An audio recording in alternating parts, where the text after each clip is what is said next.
ଭଦ୍ରକ ହିଂସାକାଣ୍ଡ ଘଟଣାରେ ପୋଲିସ ଧାମନଗର ଏବଂ ଭଦ୍ରକ ଜିଲ୍ଲା ପୁରୁଣା ବଜାର ଥାନା ଅଞ୍ଚଳରୁ ମୋଟ 15 ଜଣଙ୍କୁ ଗିରଫ କରିଛି।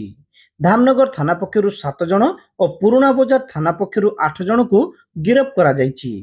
ପୂର୍ବରୁ 48 ଘଣ୍ଟା ପାଇଁ ଇଣ୍ଟରନେଟ ସେବାରେ କଟକଣା ଥିବା ବେଳେ ଏହି ଇଣ୍ଟରନେଟ ସେବାକୁ ଆହୁରି 48 ଘଣ୍ଟା ପାଇଁ ବନ୍ଦ କରାଯାଇଛି। ଜରୁରୀକାଳୀନ ସେବା ପାଇଁ କେବଳ ଲିଜ୍ ଲାଇନରେ ଇଣ୍ଟରନେଟ ସେବା ସକାଳ 7ଟାରୁ ଜାରି ରହିବ। ଜିଲ୍ଲାର ପୁରୁଣା ବଜାର ଧାମନଗର ଏନ୍ଏସି ଦବଲରେ ପୂର୍ବ ଭଳି ବିଏନ୍ଏସ୍ 163 ଧାରା ଜାରି ରହିବ। ପୁରୁଣା ବଜାର ଓ ଦବଲ ଅଞ୍ଚଳରେ ଚାପା ଉତ୍ତେଜନା ଲାଗି ରହିଛି। ତେଣୁ ପୁରୁଣା ବଜାର ଧାମନଗର ଓ ଦବଲରେ ଆର୍ଏଏଫ୍ ପକ୍ଷରୁ ଫ୍ଲାଗ ମାର୍ଚ୍ଚ ହେବା ସହ ନିୟମିତ ପେଟ୍ରୋଲିଂ ଓ ବ୍ଲକିଂ ହେଉଛି। ଧାମନଗରରେ 6 ପ୍ଲାଟୁନ ଫୋର୍ସ ଓ 1 କମ୍ପାନୀ ଆର୍ଏଏଫ୍ ଫୋର୍ସ ମୁତୟନ ସହ ସେହିଭଳି ପୁରୁଣା ବଜାରରେ 12 ପ୍ଲାଟୁନ ଫୋର୍ସ ଓ 1 କମ୍ପାନୀ ଆର୍ଏଏଫ୍ ଫୋର୍ସ ମୁତୟନ ହୋଇଛନ୍ତି।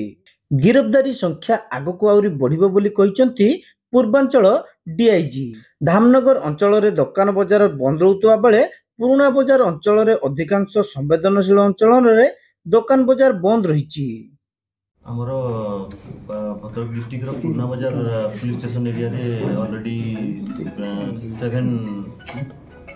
7 पर्सन अरेस्टेड हिचन जो केसेस रजिस्टर हितला और धामनगर एरिया रे जो केस रजिस्टर्ड होता से 7 जन अरेस्ट होकर फरवर्ड होती कोर्ट को। और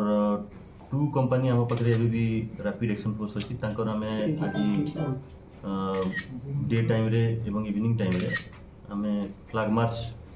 करूँ टाउन एरिया रे करूँ भद्रकर एवं धामनगर पुलिस स्टेशन एरिया रे एवं डोभाल एरिया रे आम फ्लैग मार्च करूँ और सिचुएशन अभी भी अंडर कंट्रोल अच्छी हमारा। और रिगार्डिंग इंटरनेट शटडाउन हमें रिक्वेस्ट कर अनदर 48 आवर्स टेम्पररी शटडाउन करने हाउएवर ये जो लीज लाइन इंटरनेट अच्छी ताकू इमरजेंसी सर्विस और एसेंशियल सर्विस आम रिलैक्सेशन कर सर लीज लाइन केत आरंभ हो काली सका स्टार्ट हो आज रातिर 2टा बेलू रजिस्टर कर बर्तमान भद्रक और धामनगर सिचुएशन केमती अछि? भद्रक टाउन एरिया रे जोटा अच्छी आमर पुराना बजार पुलिस स्टेशन एरिया रे सिचुएशन इज अंडर कंट्रोल। आमर एबे भी 10 प्लाटून स्टेट फोर्स आम डिप्लॉय करिछु ता संगे गोटे कंपनी रैपिड एक्शन फोर्स जोटा कि एमएचए हम देखि गवर्नमेंट ऑफ इंडिया ताकू मध्य डिप्लॉय करिकि फ्लैग मार्च आम से एरिया रे ऑलरेडी कर देछु एवं रिस्टोरेशन ऑफ पीस और मेंटेनिंग लॉ एंड ऑर्डर ताकू आम एंश्योर करिछु से एरिया। और लोक मान को जरिया अपील करने को चाहूँगी कि पीस मेंटेन करेंगे एवं गुजब कि रिमर रे बिलीव न करी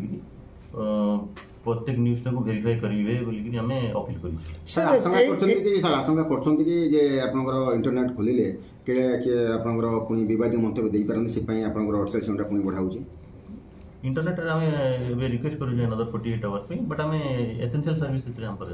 आसंगा करछोंती सर आपन किछि अंडरवर्ड सेठी पे नाम 48 आवर्स बढ़ी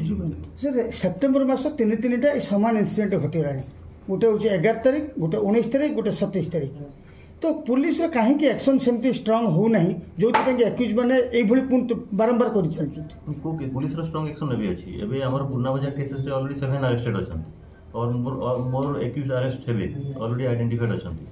सेमती धामनगर पुलिस स्टेशन केस रे ऑलरेडी 7 अरेस्टेड हिगिरि अछन पुनी आइडेंटिफाई हिगिरि अछन वी आर टेकिंग एक्शन ये जो मेन आपला मी फेजो ये अरेस्ट हला कि फिटो से पर्यंत अरेस्ट हिनि ताकू हमें एबे तार लोकेशन ये ताकू ट्रैक करछु। अब वर्तमान 2 दिन भीतर आपण जहा अपडेट देखले really political influence in this riot political माने इन्वॉल्व जड़ा पड़ती एनी पार्टी No, criminal मान कर अपन political criminal do not have any religion or politics. Sir पालिया बिंधारे घटला 19 तारिख रे